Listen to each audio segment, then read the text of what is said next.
আসসালামু আলাইকুম বন্ধুরা, সবাই কেমন আছেন? আশা করি সবাই ভালো আছেন। তো আরেকটা নতুন ভিডিও নিয়ে আমরা চলে আসলাম। আজকে আমরা শুটিং করতে আসছি, লোকেশন আজকে চেঞ্জ। আমার পিছনে আছে মুরসালিম। মুরসালিমের মুখ থেকে আমরা একটু কিছু শুনবো। তো মুরসালিম, একটু কিছু বলতে হবে তোমাকে। আমি বলতে চাই কিছুক্ষণের ভিতরে আমাদের শুটিং শুরু হয়ে যাবে এবং আমাকে দেওয়া হয়েছে ছোট ভাইয়ের পার্টি। ও আচ্ছা এবং আচ্ছা, আপনারা ফুল ভিডিওতে আমার যে অভিনয় দেখতে পারবেন। ওকে ঠিক আছে, ধন্যবাদ তোমাকে। তো আমি এখন যাচ্ছি যে আমাদের মেন অভিনেত্রী, তার কাছে আমি যাচ্ছি এখন। তো বন্ধুরা, এই যে দেখতে পাচ্ছেন, তোমাকে কিছু বলতে হবে। মানে তোমার মুখ থেকে আমরা একটু কিছু কথা শুনবো। কি বলবো? তোমার মুখ থেকে আমরা একটু মানে শিক্ষার একটু কথা শুনবো। কি বলবো, আমার কাজ ভাই, আমি হলো কৃষক মানুষ। হ্যাঁ, তারপরে যে পার্টি হতে যাচ্ছে সেটি হচ্ছে ভিডিওটার নাম জমি নিয়ে দুই ভাইয়ের বিবাদ।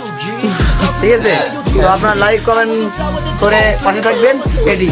আর এর পরবর্তী যে ভিডিওগুলো আমরা আপলোড করব, অবশ্যই আপনারা পাশে থাকবেন, সাপোর্ট করবেন। ধন্যবাদ সবাইকে। আচ্ছা ঠিক আছে, তোমাকে ধন্যবাদ। তো বন্ধুরা, যখন ভিডিও শেষ হইবে, শুটিং শেষ হইবে, তখন আমি পাট পাট করে আপনাদেরকে দেখিয়ে দেবো। তো সবাই ভালো থাকবেন, সুস্থ থাকবেন। আমাদের শুটিং টাইম চলতেছে, একজনের শরম পাচ্ছে, এই জন্য ক্যামেরা দেখাতে পারতেছি না। আমি সরি, দুঃখিত। খোদা হাফেজ।